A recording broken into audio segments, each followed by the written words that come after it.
देखो कलाकार बिना मालिक ना ना मालिक बिना कलाकार ना गोटे पैसार दीटा पाख सुकांत पाड़ी ठिकाना से विश्व दरबार मम्मी आज्ञा ये बहुत भल अच्छे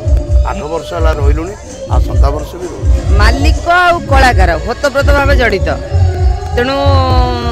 भितर बद हम घर कर 3टा पुओ 4टा झील होती कली लगुच स्वामी स्त्री भितर कली लगुच सेमती मालिक कलाकार कौन टे तिक्तता होता पुणी से सुधरी गला सुधरी जीव भी मधुर तिक्त ये दुईटी कथा समस्त जीवन अच्छी आम मान जीवन भी अच्छी यात्रा जीवन में बोधे आमको तिक्त किसी लगे कारण आमर पेशा निशा सब यहाँ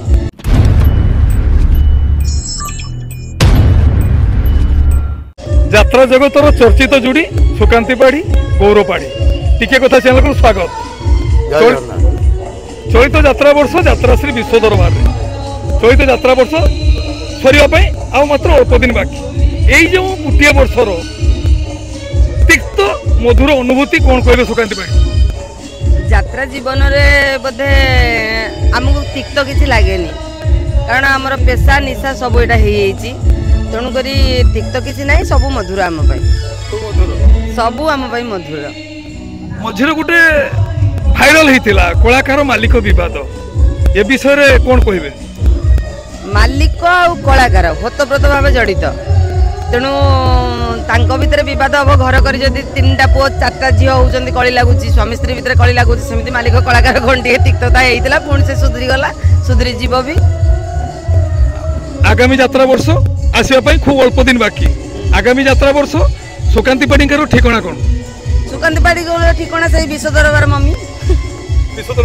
आज्ञा बहुत बहुत धन्यवाद बहुत धन्यवाद नमस्कार आज्ञा गौरव पाड़ी यात्रा जगतर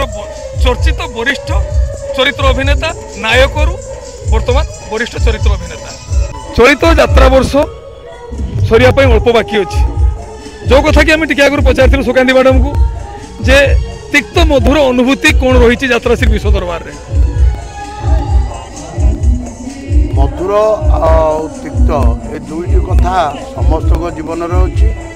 आम मान जीवन भी अच्छी किंतु एठी विश्व दरबार प्रयोजक श्रीयुक्त किशोर चंद्र मिश्र जो अनुष्ठान तैयारी करते से अनुष्ठान में तिक्तता देखा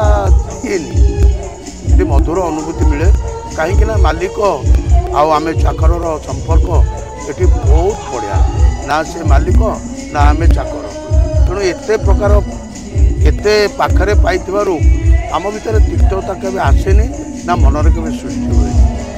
से आम ये बहुत भल अच्छे 8 वर्ष है रही आसंता वर्ष भी रही आसंता वर्ष गौरव पाड़ी ठिकाना यात्रा श्री विश्व दरबार विश्व दरबार रेमुणागोली बालेश्वर कलाकार मालिक बद